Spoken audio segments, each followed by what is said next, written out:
Assalamualaikum warahmatullahi wabarakatuh. Kembali lagi bersama saya Prasetyo Aditya dan rekan saya Alika Nugraha. yang selama 30 menit ke depan akan menemani Anda dengan cerita-cerita menarik di sepak bola hanya di propaganda program sepak bola Untuk Anda. Mantap sekali.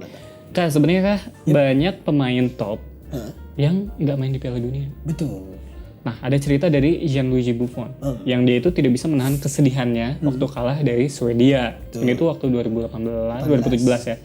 Kekalahan tersebut membuat Italia tuh gagal lolos ke Piala Dunia 2018 di Rusia gitu. Padahal Piala Dunia 2018 tuh jadi turnamen internasional terakhirnya Buffon gitu. Karena posisinya saat itu sudah digeser oleh Gianluigi Donnarumma. Iya, penggantinya. Nah, padahal di laga itu tuh si Buffon menjalani pertandingannya yang ke-175 buat Italia. Namun ia juga menjaga gawangnya agar tidak kebobolan tuh sampai akhir menit pertandingan gitu. Namun Swedia unggul 1-0 di laga pertama. Kekalahan ini membuat Italia untuk pertama kalinya sejak 60 tahun yang lalu tidak lolos ke Piala Dunia. Kalah agregat 1-0. Akan tetapi Buffon sebenarnya tidak perlu larut dalam kesedihan.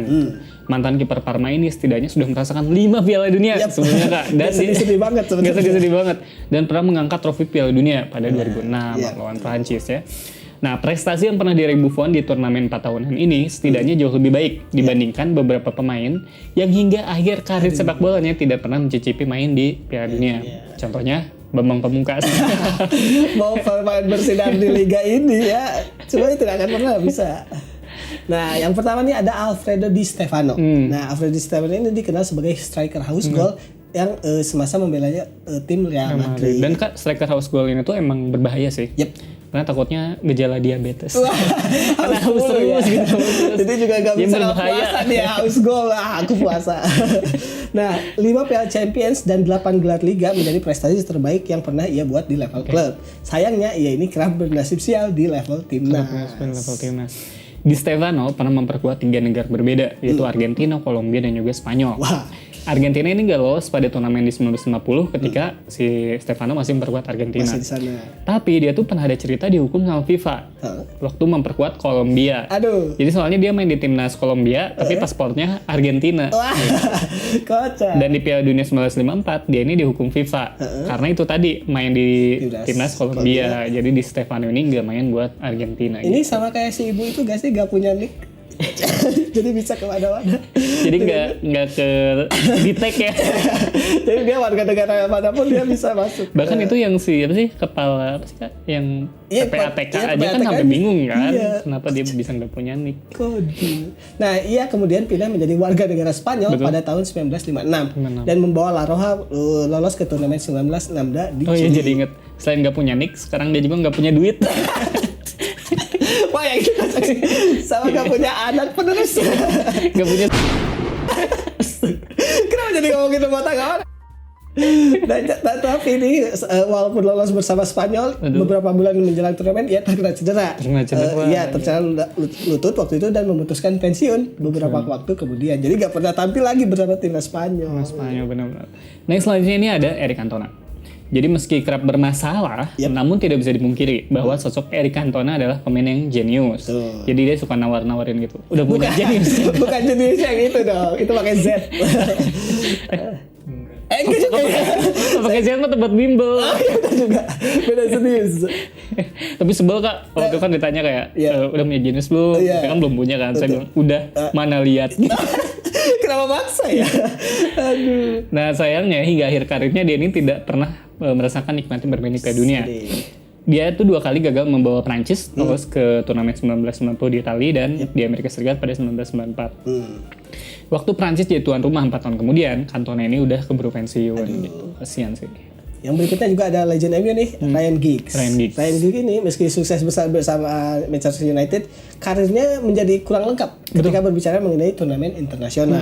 Ia tidak bisa membawa Wales melaju ke Piala Dunia dalam 4 kesempatan. Waktu itu 1994, 98, 2002 dan 2006 karena tersingkir pada babak kualifikasi.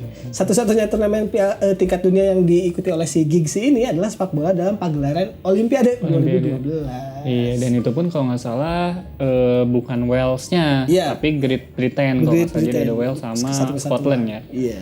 Nah, selanjutnya ada George Weah. Wow. Jadi Weah ini adalah pemain yang luar biasa ketika dia memperkuat PSG dan juga AC Milan. Weah ini menjadi satu-satunya pemain Afrika yang hingga saat ini mampu meraih Ballon d'Or. Jadi mulai kerasa agak rasis ya. Iya, cuma satu orang ya sama satu di Afrika. Ya. Akan tetapi dia ini hanya memperkuat timnas Liberia yang dinilai paling lemah di benua Afrika. Wah. Karena Liberia ini kan jadi tempat bangsa Marley menahan orang-orang ini karena Eldia ya. Karena saya wibu saya paham, tapi yang di rumah belum tentu dong. Aduh. Jadi adalah Liberia itu kota bangsanya Marley. Gitu. Di dalamnya tuh ada kayak tembok, isinya warga-warga Eldia. Sasageo lah makanya. Silakan Kak. Oh iya, saya apa lupa di gara-gara Eldia. Nah, pada turnamen Piala Dunia 2002, Liberia ini nyaris melaju hingga putaran final. Walaupun waktu itu didera kesulitan keuangan, Weah ini bahkan membiayai sendiri perjalanan timnya dalam kualifikasi karena kan dia udah main di Milan Eropa ya. PSG. Sayangnya Liberia ini tetap gagal lolos karena kalah 1 poin dari juara grup waktu itu Nigeria. Dan itu kan tadi si Weah ini membiayai perjalanan timnya. Betul. Dia punya dedikasi yang sebesar itu. Dan sampai akhirnya sekarang Weah ini menjadi presidennya Liberia. Luar biasa sih Weah ini karirnya, peningkatan karirnya tuh luar biasa. Keren. Nah, selanjutnya ada Duncan Edwards dan juga Valentino Mazzola. Nah, dua pemain ini mengalami kegagalan main di Piala Dunia bukan karena tidak bisa membawa negaranya lolos ke kualifikasi gitu. Akan tetapi dikarenakan maut yang menjemput mereka dengan cepat. Banyak yang mengatakan bahwa Duncan Edwards adalah talenta terbaik yang pernah dimiliki oleh sepak bola Inggris. Ketika itu ia dikenal sebagai pemain sayap yang lincah dan dibekali dengan kekuatan fisik yang mumpuni. Sayangnya di usia yang baru 22 tahun ia menjadi salah satu korban tewas dalam tragedi Munich 1998. Banyak yang mengatakan kalau si Edwards ini akan bermain pada Piala Dunia 1966 dan menjadi kapten Three Lions seandainya dia masih hidup. Hal yang sama juga menimpa pemain depan Italia yang bermain untuk klub Torino, itu Valentino Mazzola. Jadi ada tragedi namanya tragedi Superga. Pada 1949 yang merenggut nyawanya beserta 17 pemain lain setelah menjalani pertandingan persahabatan dengan Benfica. Dan perlu diketahui waktu itu Torino tuh, jadi timnya tuh Torino ya, dikenal sebagai jagoannya Serie A lah. Di mana 10 dari 11 posisi di timnas dikuasai oleh para pemain dari Il Toro. Gara-gara tragedi tersebut, Italia pun langsung terpuruk pada turnamen di 1950 akibat kehilangan hampir semua pilarnya. Berkumpul dalam satu klub. Nah, kemudian yang berikutnya ada Bernd Schuster. Schuster ini dikenal sebagai gelandang terbaik yang dimiliki oleh sepak bola Jerman. Ia adalah bagian kesuksesan Real Madrid merajai Spanyol di era 80-an. Akan tetapi karirnya begitu singkat jika berbicara soal tim nasional. Nah, Schuster ini bisa saja memperkuat timnas Jerman pada Piala Dunia 1982, 86, dan 1990. Der Panzer bahkan melaju hingga partai final dalam 3 turnamen tersebut. Tapi, Schuster ini terlibat konflik dengan DFB atau Asosiasi Sepak Bola Jerman yang menjadi awal mula keputusan pensiunnya. Nah, jadi si Schuster ini meminta izin kepada DFB untuk tidak mengambil bagian dalam laga uji coba melawan Albania dikarenakan anak keduanya berulang tahun. Akan tetapi DFB ini menolak permintaan si Schuster ini. Kecewa dengan sikap federasi, Schuster akhirnya memilih tidak ingin memperkuat timnas Jerman lagi di usianya yang baru 24 tahun. Keren banget prinsipnya. Iya, lebih memilih keluarga. Dibandingkan dengan timnas. Gitu. Karena kan timnas isinya politisi-politisi. Mungkin ya di sana juga gitu. Nanti kalau jatuh bangun juga yang nolong mah keluarga. Bukan orang lain. Benar. Nah, selanjutnya ada George Best. Jadi bisa dikatakan George Best ini berada dalam timnas yang salah.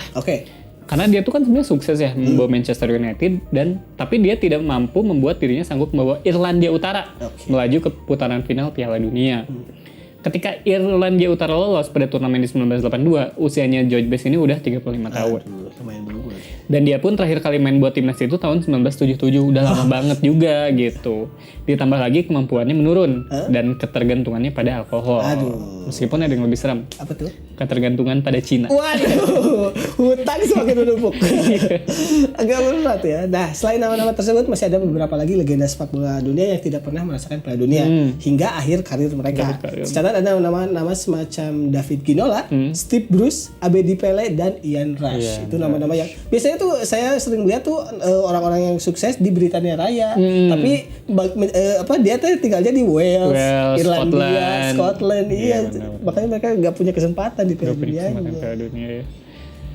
Itu tadi kayak ternyata ada banyak nama-nama keren lah sepak bola keren yang besar juga yang ternyata tidak pernah mencicipi Piala Dunia. Iya sih. Itu tadi pembahasannya, jangan kemana-mana, tetap di Propaganda, program sepak bola Untuk Anda. mantap.